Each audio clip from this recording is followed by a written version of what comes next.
All right. Good evening, everyone. My name is Vittoria Antionette, also known as Vittoria Jackson. I'm a professional school counselor as well as a program coordinator and a mental health and soul professional. Today's topic is smart rewards. I'm going to go ahead and welcome you to Office Hours, which is just a segment of the Counseling Garden where I'm able to come online and speak to families live or pre recorded. They're able to ask questions through the chat, make recommendations, and speak with some of um, their fellow parents about some concerning topics, whether it be academic, social, emotional, college and career readiness, transitioning. Um, any other concerns they may have, this is going to be the space to do it. And I want to go ahead and get started. So, as I previously mentioned, today's topic is smart rewards. The focus is how to create a positive reward system by also implementing learning and incorporating reading and math strategies. So, the first thing we want to do is address reading. Reading is the foundation of everything. Pre K and kindergarten students are learning. They're building foundational skills. They're identifying letters, they're identifying sounds, they are checking out a number line, they're using specific language to learn how to create the foundation for learning skills once they enter first, second, and third grade. Third grade is where students start to test academically and they're challenged to see what information they know. Okay. So, when we think about a positive reward system in the home, I'm sure the first thing that comes to mind is, oh, treats, screen time, incorporating things such as playing outside, being able to ride your bike for some additional time, staying up late, having ice cream. What we want to do is we're not going to move away from those types of rewards, but we want to start to intertwine learning with those same strategies. So, in order for them to have ice cream, what are they doing to achieve that? This is going to be an opportunity for you to introduce reading. Okay. So, first thing we're going to do is start with, excuse me, I have notes. And so, the first thing we want to do is first, we want to identify places where we can collect or access reading materials. Okay. So, we want to start with number one, public libraries. Public libraries are in every community, whether you notice them or not. Get online, search it up, check out your local library. The thing about libraries is they offer a load of free books, including age-appropriate options, theme collectional theme collections, and seasonal displays. Many libraries host book clubs, story time, and summer reading programs. The great thing about libraries is they are equipped with librarians who are willing to help you search for the types of books and the content that you're seeking for you and your family. Okay. The second place where you can locate books would be school based book fairs in libraries. Most schools have media centers or libraries that the students may have access to. I am located in a school where the students are not able to take the books home, but that does not mean that the students do not have access to those books. Students are able to go to the school and check books out, but they must stay in the book center or they must stay in the classroom. Okay. If some of our parents online are a little bit older, they may notice that books, they have book fairs such as Scholastic book fairs. There are several other platforms like learning centers that provide book fairs where they have a variety of books taken to the school. Students have the opportunity to purchase them, or the school will purchase them on behalf of the student. Okay. One of my all time favorite locations to find books would be thrift stores and secondhand shops. You can find books in the thrift store for 5 cents, 25 cents. It only takes $1 to get a couple new books. Okay. That's a great starting point if you're trying to build the home based library. Definitely check out thrift stores and secondhand stores. Last but not least, which I am a fan of because there's so much information and variety and access. However, I would like to get the students away from screen time, but there are online reading platforms and apps that students can check out books. And so platforms like Epic, Reading IQ, and Libby, which are connected to libraries, offer digital books for children. And sometimes they provide free trials and library access. And so for some of our parents who are in college, if you notice, your school also has a free library online that you can access materials such as newspaper, published articles, journals, textbooks, everything. You're able to check those items out and take them home for your children. Okay.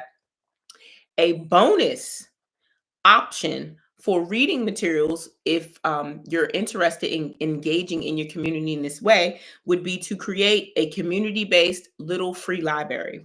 So, what this looks like for families, if you've ever heard of it, it would be easier to do in an apartment complex is if you have a foyer or an area where people collect their mail, or even in your leasing office, if you have a great relationship with the rental assistants, consider starting a community library in that area. And so the notice that you'd like to leave, and this is not just for children, you'd want to leave a notice that says, hey, leave a book, take a book.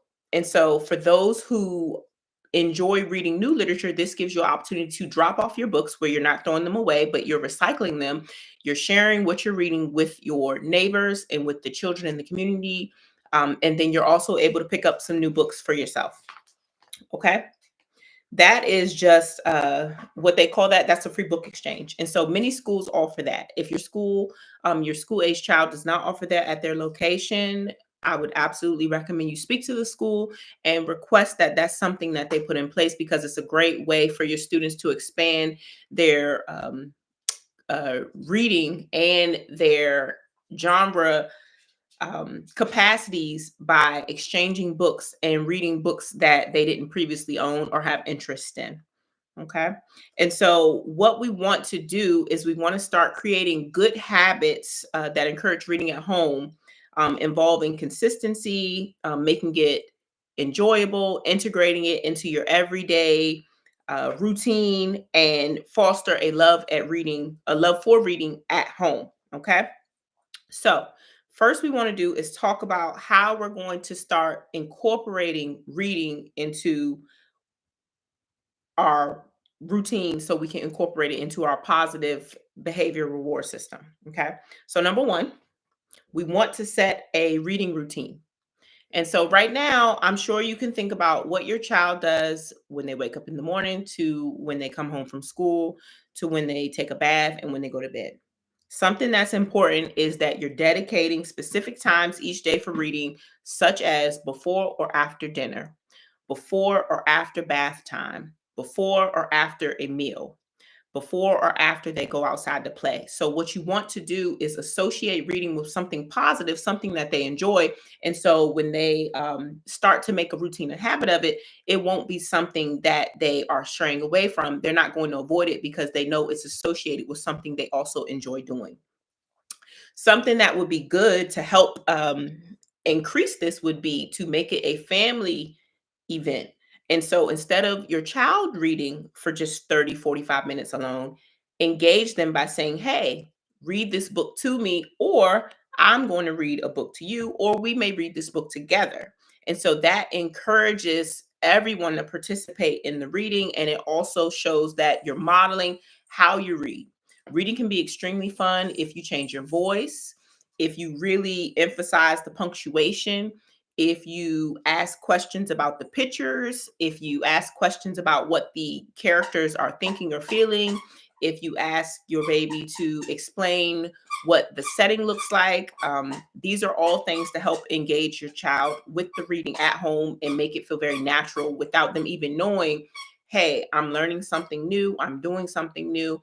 I'm not on the game. I'm reading with my mom. I'm reading with my dad, my grandma. This is a great time. Okay. Number two, create a reading friendly space in your home. So, if you have the capacity, I would say create a space in your home that's specifically dedicated for reading. So, you know how you have a bed in your house, which is specifically dedicated for chillaxing, sleeping, resting? Have a space in your home that is specifically for reading. And that can be anywhere. It could be a cubby in the kitchen. It could be a space on the patio. It could be behind the couch in the living room. You can make it very cozy by maybe putting a bookshelf in the area or just lining the books up where the kids are able to read the titles. You can put some cozy pillows and blankets. You can also create space in their room. Sometimes they like forts, sometimes they like tents, sometimes they may like the projector lights that create the settings on the walls. All of these things will be good. You want to encourage your child to be in the space that is identified for reading so they know when they're in this space, we are having a calm mind and we're focusing on what we're reading so they are more engaged in that space. And so it doesn't have to be an elaborate space, it just has to be an identified space. Okay. Number three, make sure that you are a reading role model.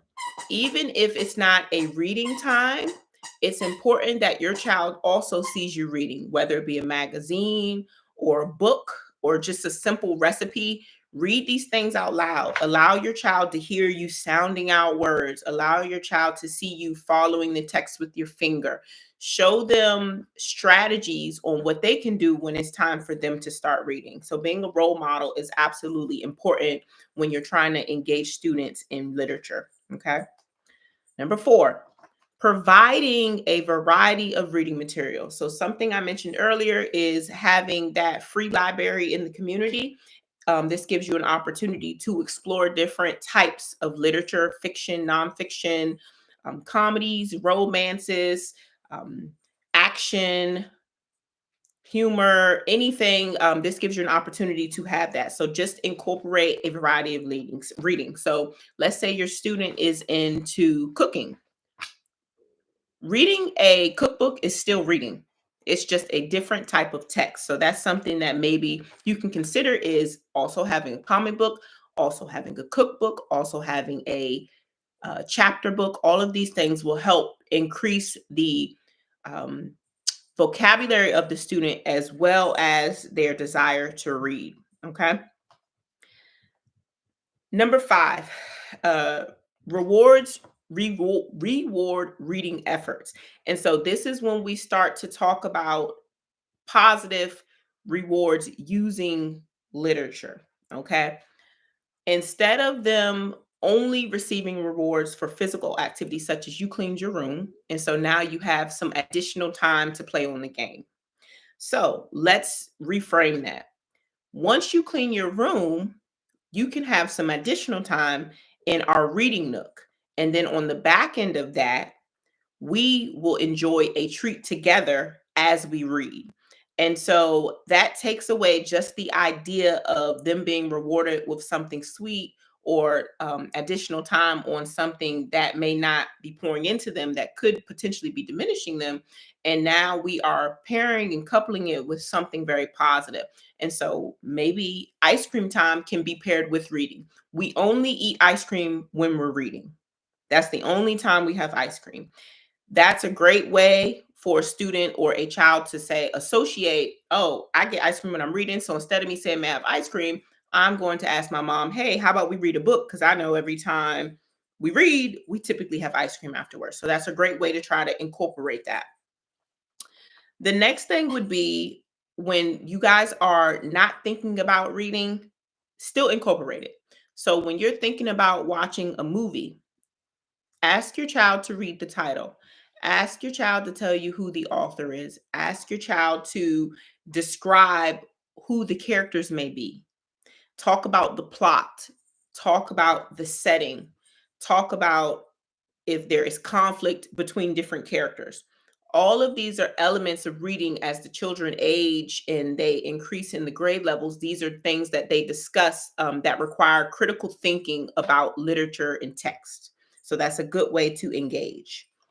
Another thing would be even if you are not picking up books, take your babies to the library, go to the school and ask, may you go to the media center, check out bookstores. I know sometimes they are far and few in between, but Barnes and Nobles, Some of the malls have bookstores, secondhand shops. Like I said, just go check out the text, read them, provide them a sense of independence by allowing them to explore the book section on their own. Okay. Something else that you can do to help encourage the reading is to limit the screen time. I know how fun and easy and accessible it is to provide your child a tablet or put them in front of the TV. However, as simple as that may be, if you find the right text, we want to put that child in front of a book if we can. This helps increase their vocabulary and their critical thinking just because instead of, oh, I'm going to let them stay on the tablet, allow them to pick out some books that they really love and say, hey, if you have some free time, why don't you read that book? Do not bend and do not become flexible on the boundaries around what you expect your child to do when they're reading. So if your child is saying, hey, they're having a tantrum, I don't want to do this, offer them the reading space in a book as a way to calm themselves down. And so now they're associating reading with calming myself down. So internally, their body will respond to a stressful situation with, okay, I feel relaxed when I'm focused on reading because they have to pronounce the words, they have to think about what's happening, they have to explore the pictures, they have to engage the text. And so that's a great way to reduce the screen time and also engage that reading. Okay. Something that you can do at home to celebrate achievements around reading would be have very specific celebrations, such as a reading party. And so sometimes the schools provide opportunities for students to be rewarded for reading. The good news is you don't have to wait for the school to reward your student for reading. You can do this at home. So you can say, hey, Tommy, if you read 2 books this week, we will celebrate with a personal pizza party, or we will celebrate with a taco night, or we will celebrate by going to the bookstore and getting you a new textbook. We will celebrate by going for a bike ride in a new park. These are things that you can do at home to also encourage reading outside of the time you have allotted for reading on a regular basis. Okay. Now, as we switch gears, I'd like to talk about the engagement with math. So, of course, reading is included in math because many times you have to, when we start talking about math problems and as math becomes more complex with the algorithms and things, it's going to be very important to make sure that the students do understand how to read and also sound things out and understand what it means to say 5 minus 2 equals. These are words that they'll have to learn how to read and sound out so they can work through that math problem. Okay. So, number one, math game time. So, when you're playing simple games that are very common, which would be like a Uno or Phase 10 or Connect Four or even checkers, incorporate reading by having the baby read the rules, incorporate math by having them count things. How many pieces do I have? How many pieces do you have? How many pieces are used to get 4 in a row?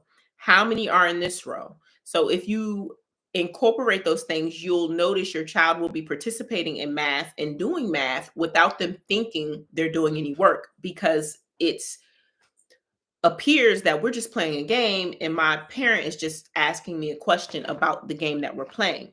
This also helps confirm understanding and enhances that critical thinking. Another option, cooking and baking. As I mentioned, for the reading portion, reading a recipe is excellent. There's math included, there are new words included, there are words included that I don't even know how to pronounce. So if your child gets in the habit of realizing bologna has additional letters that nobody asked for, or spaghetti, all of these things, any type of pasta, there's always a letter that doesn't need to be in the word, but they've included it. And so that's just a milestone that kids will be able to reach by reading words that don't necessarily always look like what they are. So this will help them sound it out. The way you incorporate math is you say, hey, why don't you measure 1 cup of milk for me? Why don't you grab 2 eggs to put into the batter? Why don't you stir this for 35 seconds? These are things these are ways that you can incorporate the reading and the math into cooking. That's an activity that you can do together, and that's something that it doesn't have to be done all the time. But if you have one night of cooking together each week, you've already hit your mark with the reading together as well as the math together. Okay. Number three, do it yourself stores or shopping rewards. This is how you incorporate budgeting to young children. What you'd want to do is you'd outline a budget, you'd give them a number, you'd give them paper and pen, and you can provide them a shopping list with words and pictures, and then you can give them a budget and you can explain to them how to shop. And so, something I do with my son, who is now 16, when we go to the store, I say, son, you have $50. We have to have two meals. You have to identify two meals that are under $50 for us to eat for the week. And so as we go and shop, we look at, do you want to grab a pizza? Well, if you grab a pre-made pizza, that pizza is $15. How much money will we have left? How many people can eat off of that one pizza? How long will that meal last? So that's what we do. So spaghetti. What do you need for spaghetti? You need sauce. Typically, you have a meat. Typically, you need noodles. Do you need butter? Do you need oil? What are the ingredients? So that encourages reading, that encourages shopping. And then you have them say, okay, what was the total of that? Have you added that up? What is the price? Have them work through that in the store. That will benefit them. Okay. Increases critical thinking. Number four, create some fun math challenges to include puzzles and riddles.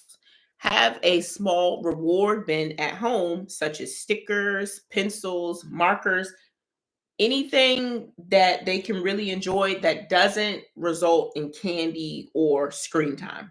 Okay. So each child is different. A sticker may be great for this student, but stickers are not motivating for another. Okay. One of my favorite things to do, which is number five, building or crafting. All right. I'm sure your students have come across a Lego or a crafting project. They're all over the internet. If you look on Pinterest, TikTok, which we're losing very soon, YouTube, there are crafting projects that include reading and math. Engage in those to incorporate it. And so, what you're doing is you're able to spend time together with the kids, and you're also able to create something new, and you're engaging them in reading, writing, and math, problem solving. Okay. Treasure hunts. Design treasure hunts with clues around the house. So, something for our very, very young readers that are learning. Label the items in the house, label the pot, label the cabinet, label the toothbrush. When they go to grab an item, ask them what the item is, ask them to identify the word, have them sound it out because they hear you say it. And now, when you tape words or labels to it, they see it. And so they can start associating the words with the sound, and they're going to start increasing their vocabulary over time. Okay. This can work for very large words as well as smaller words. So you can start with bed, toothbrush, toothpaste, mirror, and then you can start creating larger things such as dictionary or text, or you can label the spaghetti, anything fridge, refrigerator. You can start adding to that and start making the words more and more complex. Or you can start creating riddles. You can put magnets on your fridge and say, hey, solve this problem.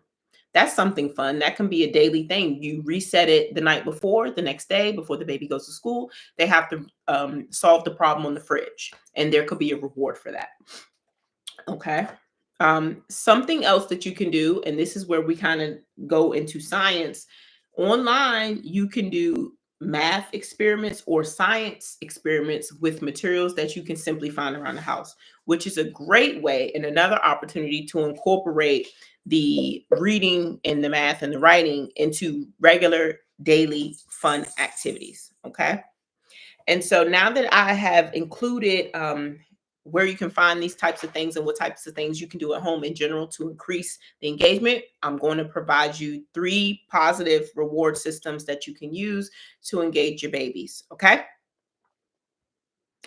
Number 1, family story time. So, family story time looks like this. You're going to reward positive behaviors with a special family story where the student or the child picks the book, and you guys read it together. Something that you can do that adds fun would be to act it out, to pick a certain scene for everyone to participate and act out. I love acting. I'm a complete character and I'm a little bit dramatic. And so I want to be Snow White. I want to be Cinderella. I want to be the mean stepmother. I want to be Toto the dog. I want to be Dorothy. I want to be the lion, the tiger, and the bear. And so what you can do is have your child read the book. They can assign roles in the book, and then they have to read the text and read the lines from the book in order to act that out. Something you guys can do if you want to engage that online platform is say, hey, why don't we create a private TikTok or a private YouTube channel where we record our stories and our books, and then that gives the students, or that gives your children, something else to look forward to in addition to the reading that you've incorporated. Okay. Number 2, a reading treasure chest. Okay. And so we talked about that reading space in the house. Over in your reading space that you've identified as our sacred reading space, you can have a reading chest. And so inside of the reading chest, you want to put all things associated with literacy: bookmarks, pencils, uh, text guides, rulers, magnifying glasses, book lights, lamps. All of these things are very good for you to incorporate them and have a treasure chest, similar to that old show Barney, where he had that magic toy box and everything came out of there. You're going to have a magic reading box at your home, and everything will be inside of this reading box. That helps make reading more fun. Okay. When your child demonstrates good behavior or consistency, allow them to pick something out of that box that's meaningful to them, and allow them to use it as they continue to read. Okay. Something else that you can do if you're not up for eliminating screen time, exchange screen time for reading time. And so for every 5 minutes that they read, offer them a minute of screen time. If you feel like 5 minutes is too long, try 3 minutes. For every 3 minutes that you read a book, you get 1 minute of screen time. That's very simple. That's an exchange. And so you're a little bit lenient with the screen time, but they also are incorporating the reading. If you'd like to challenge your child, ask them to write something after they finish reading, or ask them to draw something. What is your favorite part of the book? What did you learn from the book? Why was this person upset? Who was the villain? What could they have done differently for a different outcome or ending at the end of the text? These are all ways to engage your child in reading at home, and it doesn't have to be heavy. It doesn't have to be complex, but it is engaging, and they are learning whether it looks like it or not. Okay. Something else that you can do, if you would like visuals, would be create a reading board in the house. Make it a competition. You can have mom, you can have grandma, auntie, your cousin, your neighbor. It can be something very simple. You can use a poster board and create a chart, and you guys have stickers. And it could be who can read the most books this month. And you can put stars for every time you read a book. And so then there's a competition. Many children like competition because it gives them an opportunity to show off their skills and give them bragging rights. And so that's something that's inexpensive that you're able to make and also place in the house and allow them to move forward with reading. Okay. Something that you can encourage at school is allowing your child to be a story time leader. And so I would encourage you to reach out to your school, your student's teacher, and say, hey, these are the things we're implementing at home. Are there any strategies that you're using at school that are working for my child? Or are these some strategies that you may be able to incorporate? And so that may look like, for a student who is practicing reading multiple books at one time, you could say, hey, when my child finished reading the book, do you mind just sending me a note, because we are tracking at home and it's part of the competition. most teachers will be on board because that's something very positive that the family's doing as well as the student. And that's something that we definitely want to engage them in.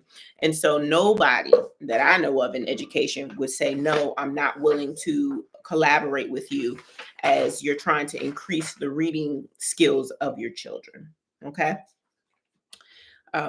I did not want to overload the families with reading today, but I did provide some very quick, simple strategies that you can engage and create the positive reward systems with immediately, in exchange of some of the other rewards that you've been using, such as sweet treats, time outside, screen time. And so the chat is open for participants who are subscribed. You do have to subscribe in order to use the chat feature. If you have any questions, please answer. I will stay online until 6:40 just to make sure our parents, if they have any questions, suggestions, or need some clarifying information, I'll be able to provide that while we are online. Yes, I love partner reading. It's something that we recommend our parents do at the school as well. Many times, families are able to come in and shadow their students, and something we encourage them to do is go by the media center, pull a book, and enjoy that book together while they're in the building. We have many types of reading spaces in the school with pillows, rugs, blankets, plushies. Smell goods, and these things also encourage the mood that the students and the families feel when they are reading.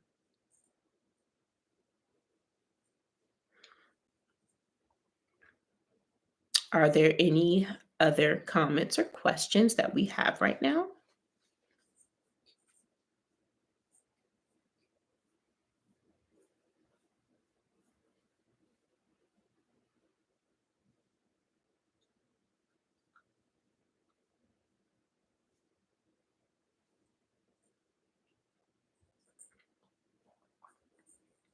Okay, heart, I saw it. One little heart. Let's go, heart.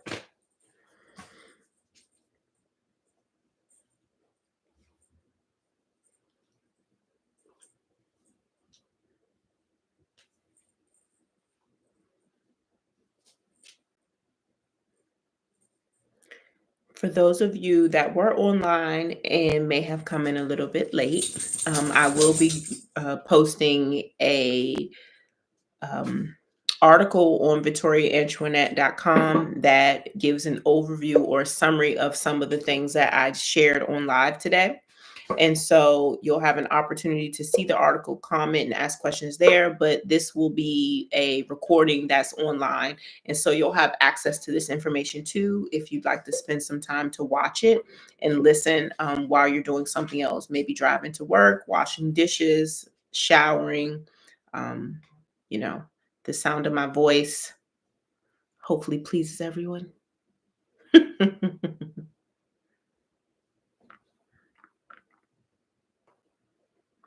Okay, I think I froze for a second, which was not cute. Oh, I'm doing it again. I apologize. I was freezing for just a small second, but I'm back.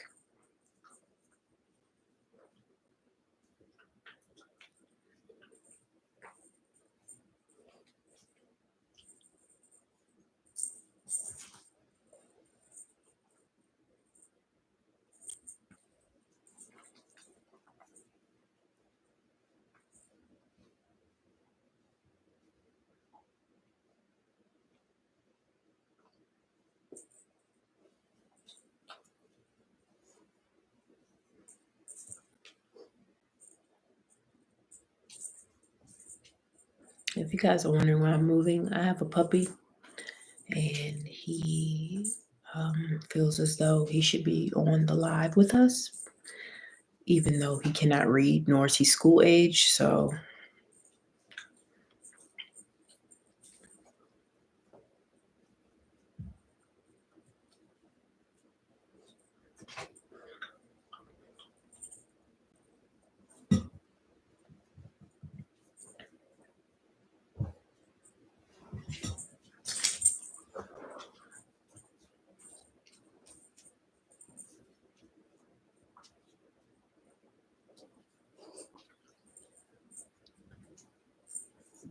All right.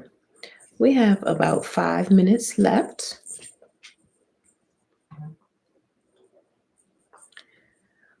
If you have any questions, please place them in the chat. If you have any information you'd like to share or add, please place it in the chat.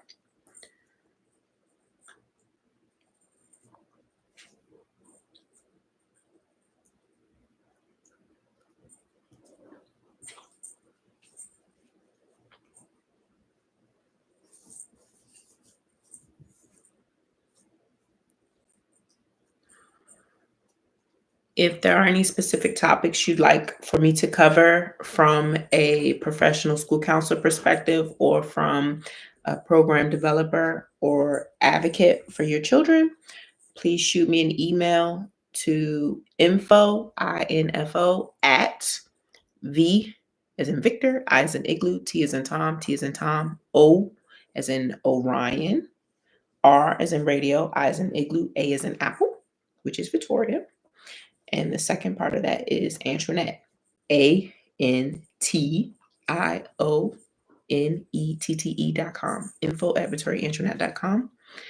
If you are not able to remember that, you are able to go to the website, which is VittoriaAntionette.com, which is also listed on the homepage of the Counseling Garden YouTube. And so there is a link, and you'll be able to contact me and reach out to me to ask questions and to request select topics. If you're interested in learning some more about grading and reporting, I did do a pre-recorded session going through the procedures for grading and reporting for pre-K through fifth grade students. And so the second quarter is coming to an end very soon. It's imperative that you communicate with the teachers. It's imperative that you are looking at the report card, looking at the work submitted, checking out the work that's coming home, and staying on top of the grades. Okay.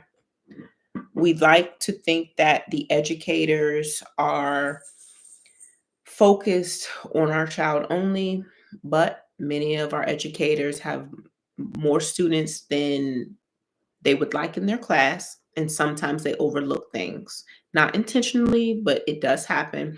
And so as a partner in your child's education, it's a great um, rule of thumb for you to also check and follow up, for you to log in and look at the grades, for you to reach out to the teacher and say, hey, my baby didn't do well on this. Is it a possibility that they may redo this? Okay. So keep that in mind. We will be ending shortly. We have 2 minutes.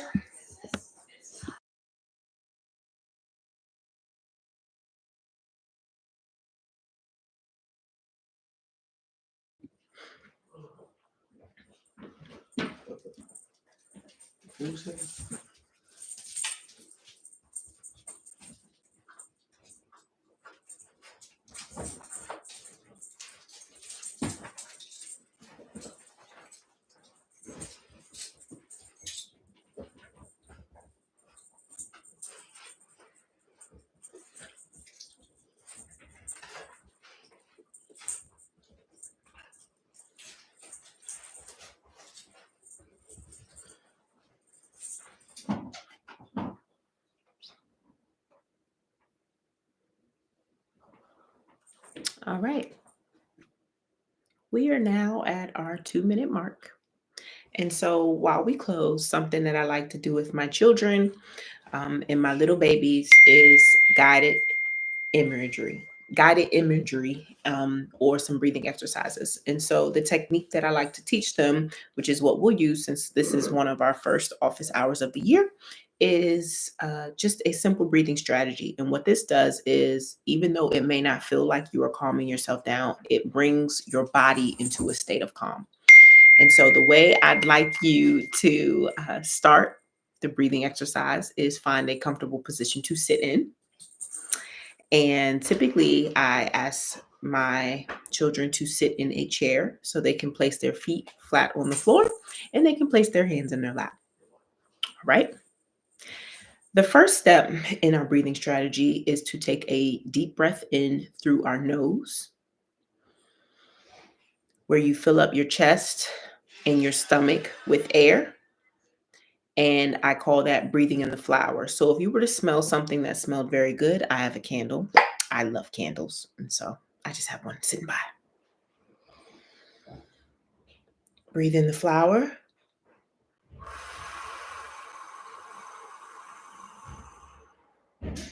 Blow out the candle. So that's our strategy. Breathe in the flower. Blow out the candle. Breathe in the flower, filling up your chest and your lungs and your tummy with air. Blow out the candle. We'll do this 3 more times. Breathe in the flower. Blow out the candle. Breathe in the flower.